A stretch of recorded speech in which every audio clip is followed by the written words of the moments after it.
Hey folks, welcome back to my channel. This is a really interesting day because the Oceania DLC for Shadow Empire has just come out. And I'm really excited because yesterday I was going to record some videos, going to start making a new series.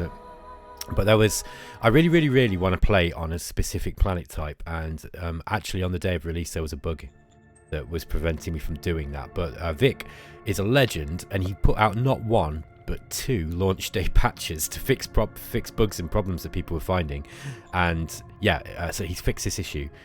So I want to play on a Thalassa class. I'm going to be talking about the DLC as I go. I've already done a couple of live streams on this, but not everybody will get a chance to see those, I guess. So I think it's important for me to talk a little bit about the game as we go. Now, what does the DLC add? I'm just going to go through this quickly because I guess most people have probably already watched, people like DasTactic and all that talk about this. Well, I'll go through it quick. We get 7 new planet classes. We get an upgraded, random planet generator with the unclassified, which gives us access to those planet classes now. So it will randomize a planet based on all the different core planets that we got in the first game. The 8 in the first. We got the 2 that were added in the DLC. Sorry, in the free LC. So we had Seth Boreas, Limos, Cerberus, Siwa, Medusa, Planetoid and Moon for the original. Then later on they added Hydra and Morgana class. This is when they brought in the alien life stuff. And now we've got Oceania, so we've got another 7. We've got Gaia, Arctica, Proteus, Fontis, Thalassa, Thesis and Hydroid. I'm not going to go through all of them, but basically these 2 are like Earth-like planets. One's got a pole, one's cold, one's warm. Proteus is similar, but it's got it's basically desert. It doesn't have very much rainfall in the desert. This makes some interesting maps actually. I managed to get it to do quite a reasonable Shadow Empire Australia, where it gave me one big continent with a couple of islands around the outside with a very dry center, and then all the all the wildlife around the edge. It was really cool. I'd love to play that actually. We've got the Fontis class, which is kind of like Earth, but it's just even more green.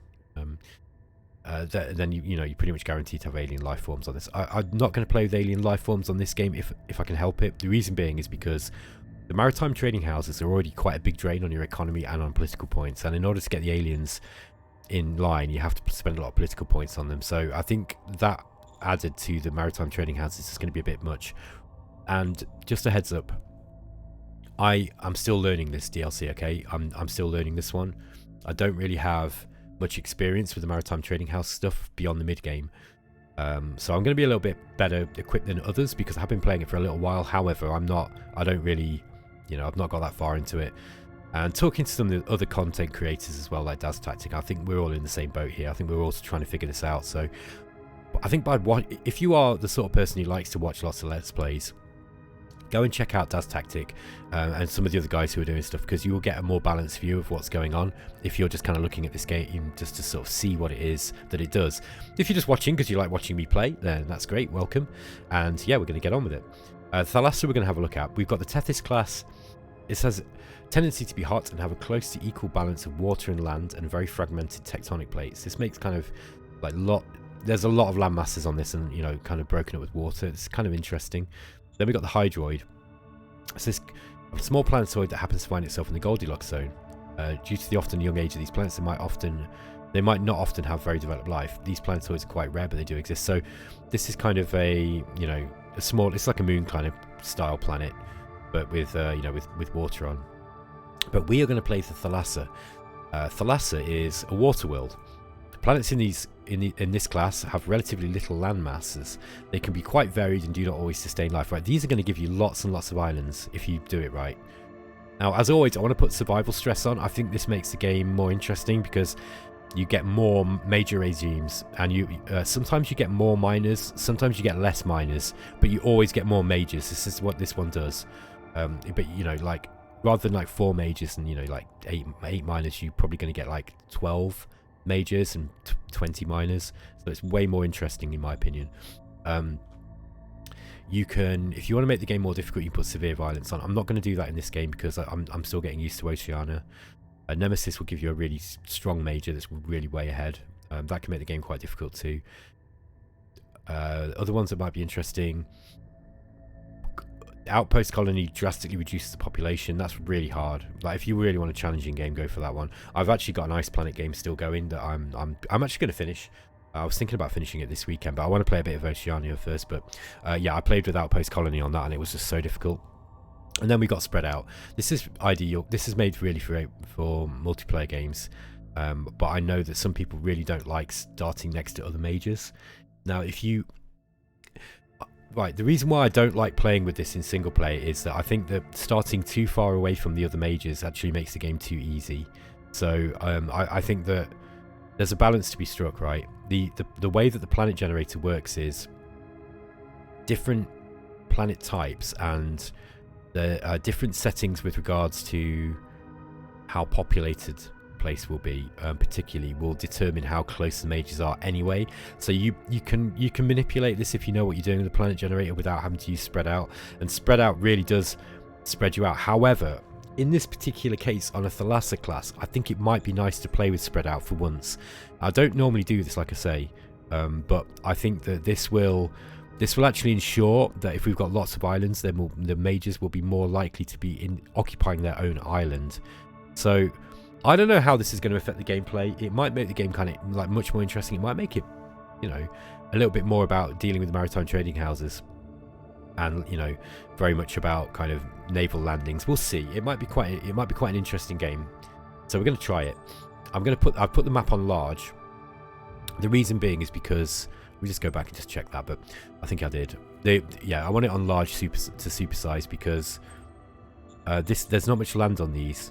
So this is going to be a quicker game anyway. It's not going to be like the Seth Planet huge map where I had to conquer every hex on a massive landmass. It's going to be quicker than that. I'm going to put the development speed on slower. I'm going to have the Fog of War complete after colonization. I'm going to just have one city-state start as usual. I'm going to have one army per zone as usual. You can go with the militia if you want. I like to start with an army per zone. Just think it starts the game a little bit quicker. Just makes the early game just a tad easier. If you get a rough start, man, it can really help. But 2 armies is too much for me.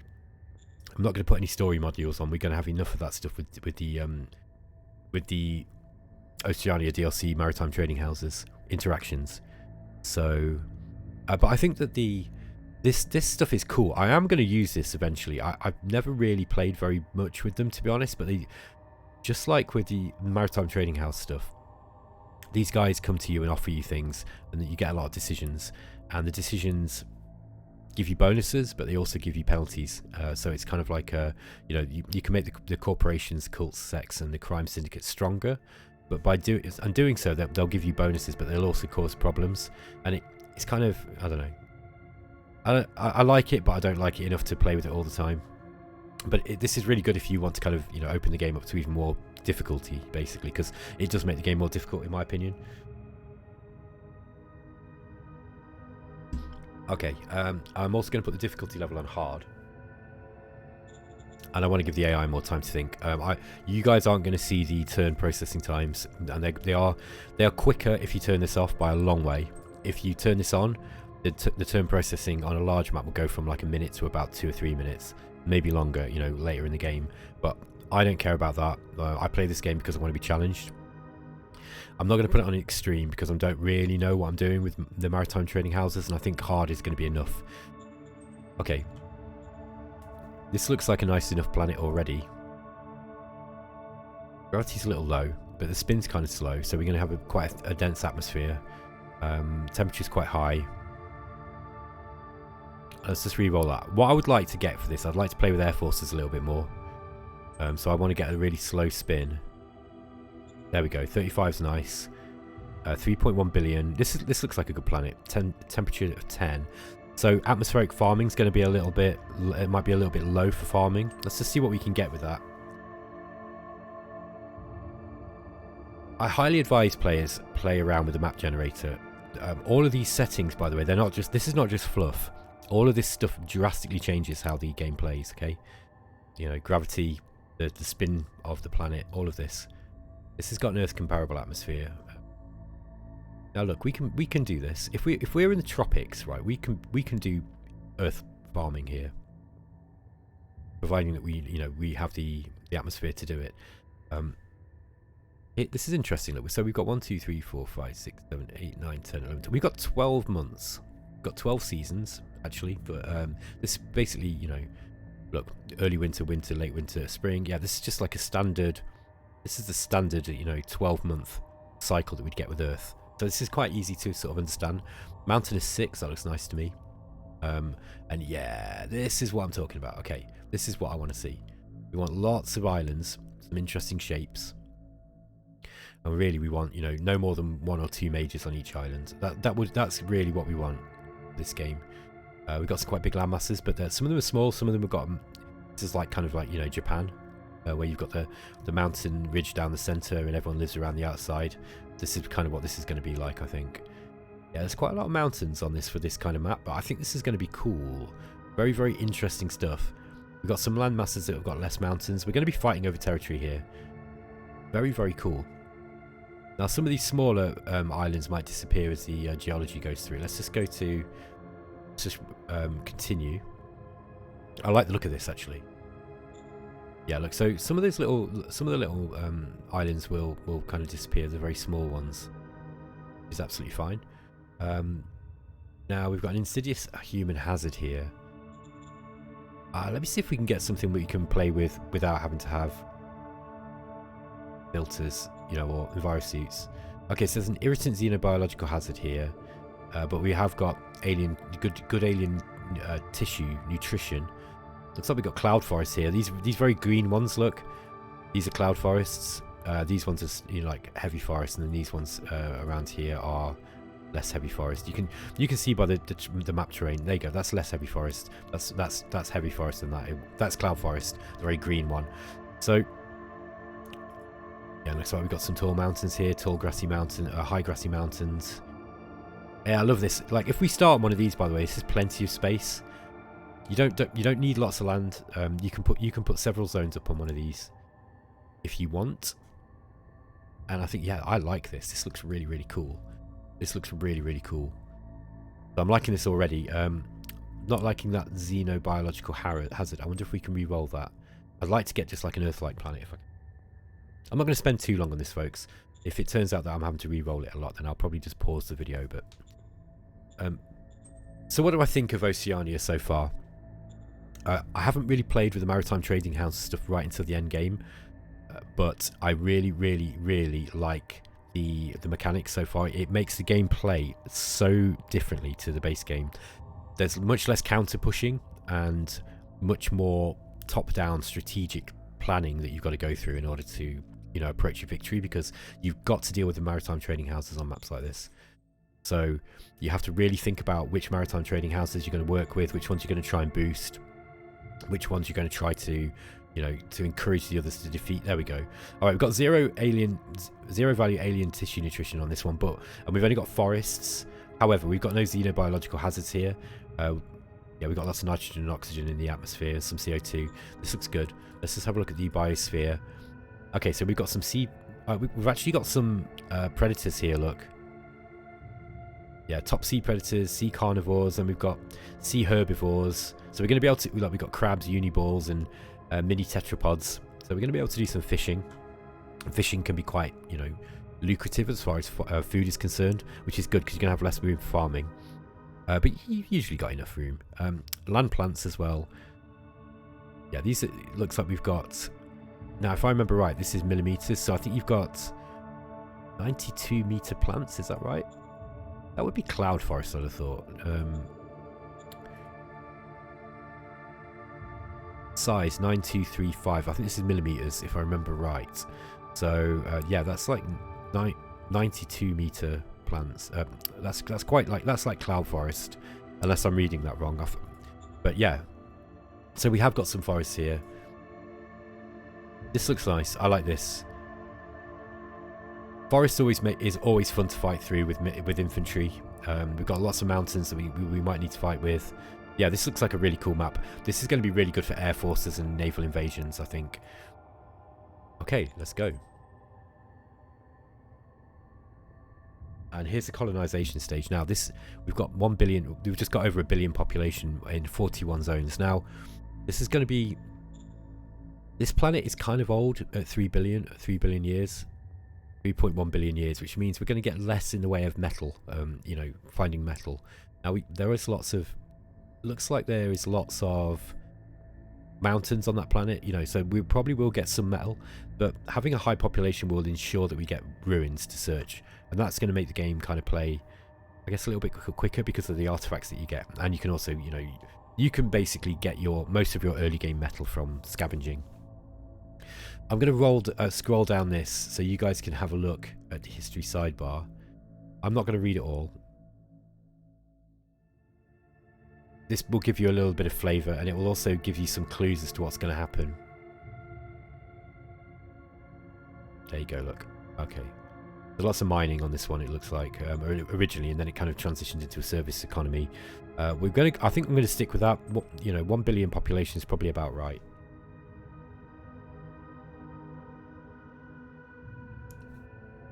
I've got a bit of a sore throat at the moment, folks, so if you hear me going quiet for a second, it's usually because I'm taking a drink. Alright. So we've actually got a lot of survivors left on this one. We've got 4.4 million, at least at the this was after the Dissolution War. You'll probably find we've got less afterwards, you know, when we go through to the next section. But 35% farmers, 65% scavengers. So we're probably going to have quite a lot of mutants and stuff on this map. This looks pretty good to me. Again, I'm just going to scroll down the sidebar for you guys so you can read this. This is worth looking at. So, yeah, several major companies have evacuated the high-tech installations from the planet. Internal struggle led to massive and extremely savage infighting in Zetanan. Forgotten nuclear reactor went into meltdown, radiating Vothario.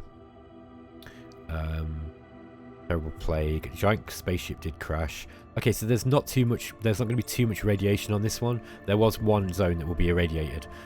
And here we go. So this is kind of interesting. We've got very advanced life forms. Just remind myself of the planetology here. Yeah, this is an Earth comparable atmosphere. So this basically we'll be able to, you know, use aircraft on this one quite nicely. Okay, let's start the game, folks. I hope you're excited for this, because I am. Like after yesterday when I was trying to get, you know, the Tethys planet to work, and basically the game had a little bit of a, and it wasn't really a bug. It was just kind of Vic had to tweak the planet generation, because it was generating planets without any starting farms, which was just making everybody starve. So I mean, I consider that a bug. It was pretty serious. Okay, we're going to call these the Battle Sharks, which is a really horrible name, I know, but look, we're just going to go with it. This is the name that Does Tactic and I were coming up with yesterday, just to kind of, because he was trying to generate me a planet on his live stream, which was very kind of him, because I was struggling a little bit trying to get a game going. We're going to have King of the Battle Sharks. There we go. And I'm going to have a nice blue colour. Get a light blue colour for the unit colour. So we've got something that we can see the OHQ colour bands on as well. And I'm going to pick, let's go with the samurai thing. I like that. That looks pretty cool. Yep, I think I'll go with that. I always go with the skull, and yeah, I think I'm just going to go with the sort of Japanese theme thing. Okay, here's the Dissolution War, and this is the history class. This is you know, a teacher telling the young leaders as they're coming up through the ranks what happened in the past. We've got an option. We either go commerce or we go enforcement. We need money very, very early on in this game, and the maritime trading houses, they hemorrhage money. They eat money like it's food. They want money all the time. You've got to have money if you're going to do well in this game now. So you need cash. Enforcement's going to give us a tax bonus, which is good. However, commerce will help us build up early. I'm going to go with commerce. I also think commerce is the thinking man's choice. We've got a choice here between mind and heart. Now I put the research speed on slow, which means that we are going to be playing with early game tech for significantly longer. I like that in this game. Fist might be good if we've got to go to war early. We could always transition to that if we do. Heart is good because we save money on forces, but I think we're going to go with mind. I think we want to get our research up as quickly as possible. Finally, we've got the choice between meritocracy, democracy, and autocracy. Autocracy I don't take unless I'm expecting a war early, so this is a good choice for a short multiplayer game. But it's easy to get autocracy up later on if you want it. Same with democracy. Meritocracy now, by the way, has more decisions. So it's actually easier to keep meritocracy going. Okay. Democracy is nice because of that political point bonus you get, but meritocracy gives you better leaders. And I do like accomplished envoys as well, because the diplomacy bonus is really good. I think if you're a beginner, I think this one's way better actually. But I think if you're playing on the level that I'm playing at, I think meritocracy, just having the nice leaders, is worth it. I can always transition into democracy later. And I'm also a strong believer in meritocracy myself, more than I am democracy. So yeah, that's kind of thematic for me to play to. Okay, the previous king is now buried. Ashes to ashes, dust to dust. It's now up to you to lead the nation to victory. You are the king of the battle sharks. Some subjects cheer your ascension. Yeah, but not all. Boo. You'll have to hail and address the nation as soon as possible. And now we enter the time of confidence. Okay, so we're gonna get word score. This is not bad. There were better things to get early in the game. You know, the economic bonus would have been a nice one to complement going with commerce, but there we go. Getting credits and travelling teachers is not bad. Bad rations is a possible card that we could play quite early. I didn't used to play those fate point, the negative fate point cards, but I've changed my mind on this now. I do actually play them after playing multiplayer and seeing how effective they are. Yeah, it's really worth it. Okay, now let's first of all go to our OHQ, and I'm just going to change the colour of this. I've got a bit of a thing where I changed the first one to black and the other one to white. So let's get these guys with the black colour, and you'll see that the colour of your unit card will affect the colour. So it's kind of like a purple colour, but that's supposed to be black. Anyway, let's have so first things first. This is not going to be a tutorial, guys, but I always kind of tutorialize. I like to talk about what I'm doing. So first things first that you want to do in a game of Shadow Empire, if this is your first battle mode Shadow Empire campaign, you'll see me doing this a lot. First of all, we want to go and have a look at our models, because having a look at the models that we've got will determine what kind of game we're going to play, right? It's going to determine what kind of organizations we're going to need at the start of the game. Grunts it's got a nice structure but terrible weapon. Zero Gun's got a terrible weapon. Yeah, this is really bad. This is kind of low, but that can get better. I'd be tempted to redesign that though, just because that terrible weapon. Like I started a game last night offline, and I actually ended up with like 120 here, 130 here, 130 here. So I got, like, you can get really good stuff early on. Anything like Daz Tactic and I were talking about this last night, and Daz says that anything under 95 he considers bad, and I think anything under 100 I consider bad. Now other people argue with me over this, but I think if you've got these, if any of these numbers are under 100, this is not a good model, so you would consider re-rolling it. But the structural design critically is the most important thing. So if you've got like over 100 on this, then you keep it. This is a bad model. I would get rid of that. Again, the crossbilly here. We've all got decent structural design on this, so these will upgrade.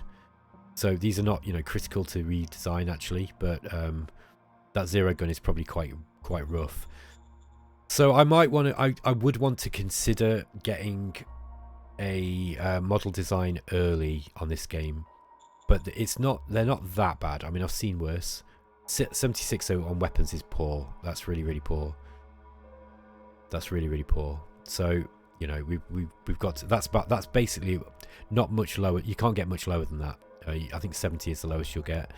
So in a range between 70 and 130, that's really crap. Also, next thing we want to do is check our leaders. Who have we got? Okay, right. We've got a very good director of the Supreme Command Council. This is a wasted job on this guy. You don't need anyone in Supreme Command Council. This is that good. So this guy, he lost the leadership of the Merchant Society. Okay, that's interesting.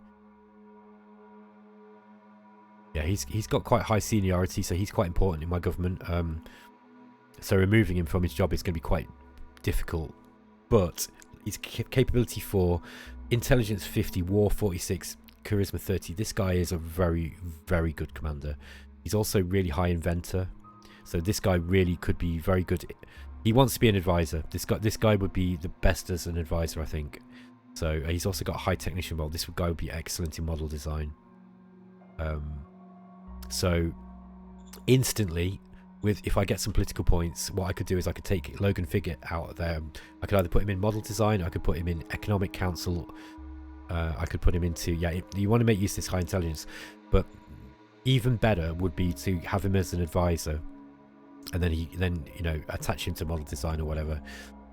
Let's have a look at the SHQ commander. Yeah, he's good. Look, he's only capability 2, but he's got a high war score, high command rating. High command is good. He's got decent leadership. He's going to be good. He's got lead from the front and gun tactics.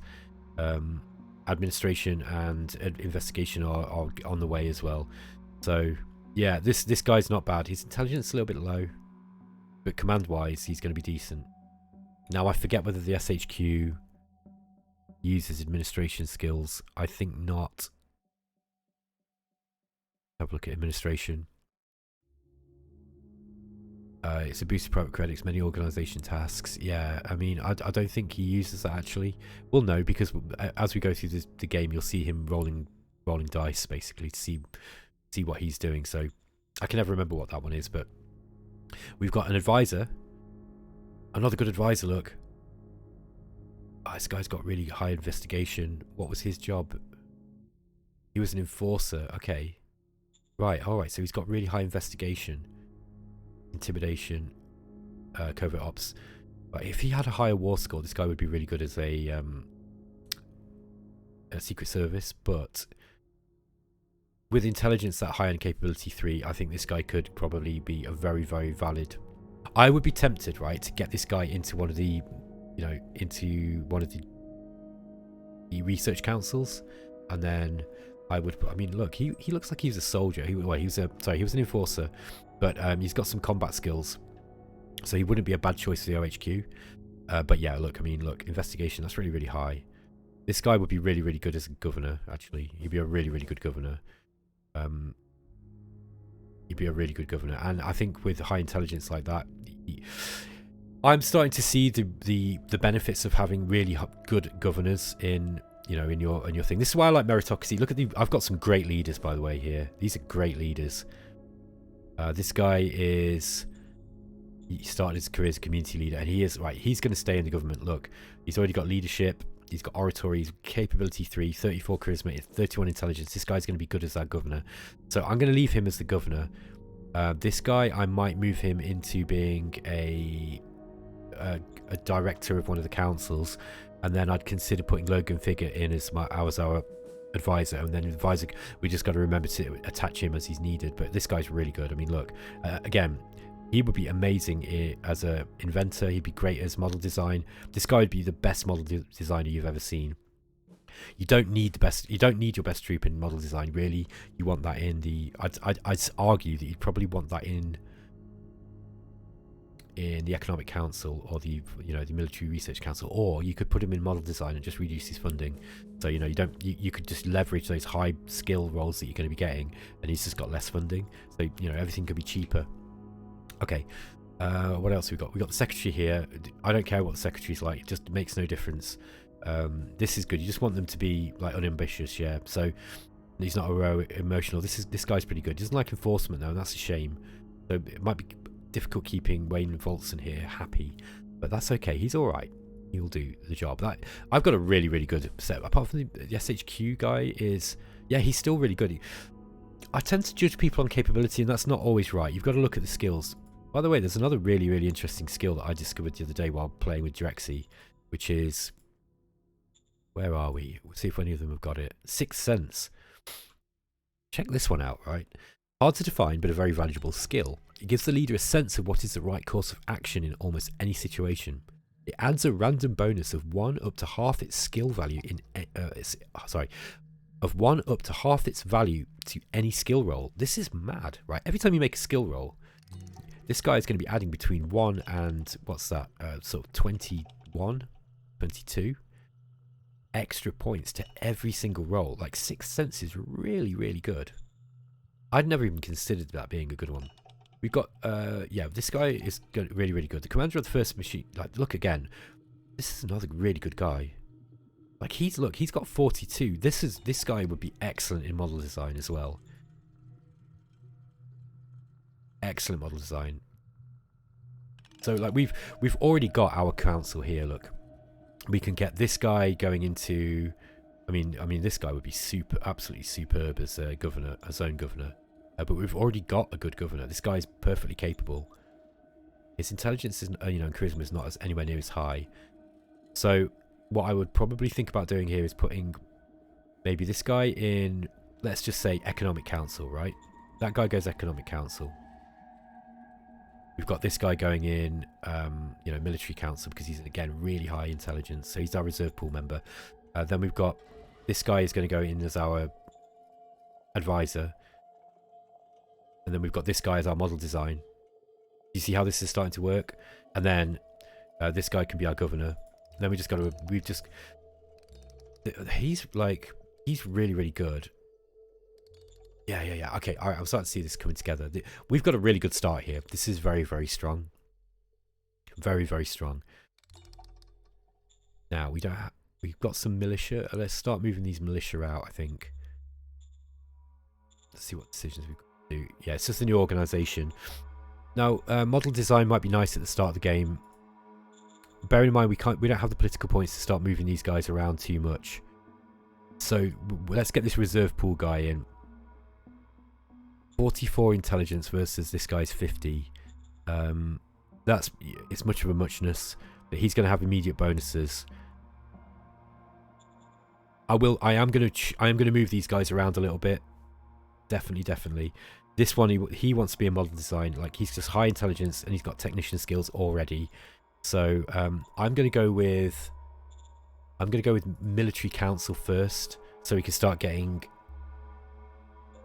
Let me just. The other thing we need to consider, by the way, is how quickly can we afford. Okay, so we've got a farm here and we've got our own agriculture, so we're going to be getting up food. Let's just check to see what the crop details are like. Okay, so the ideal temperature is 20. The lowest ideal temperature is 10. The highest. So at certain points of the year, basically, we're going to be getting good crop growth. Where are we?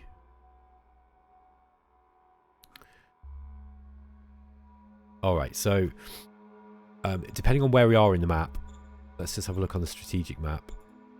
Looks like we're kind of near the equator. That is good. So we just got to try and figure out how profitable farming is going to be, or whether we're going to need dome farms. I'd rather not use dome farms unless I have to. Now, so yeah, it needs to be minimum of 10 degrees. So in the summer, we're going to get farming. Now we're closer to the Antarctic, and as you can see on this particular planet, because of the tilt, the Antarctic is warmer in the summer. Warmer in the winter and spring, but the Arctic is going to be warmer in the summer. Now we look like we're closer towards the Antarctic. I think we might have looked out here. We might find that right through, if we're really lucky, the only time that we're not going to get really good farming probably is going to be in the summer. Okay, but most of the rest of the year we're probably going to be breaking over that 10 degrees C that we need to grow, to grow our corn and all the human crops that we need. Also, if I remember right,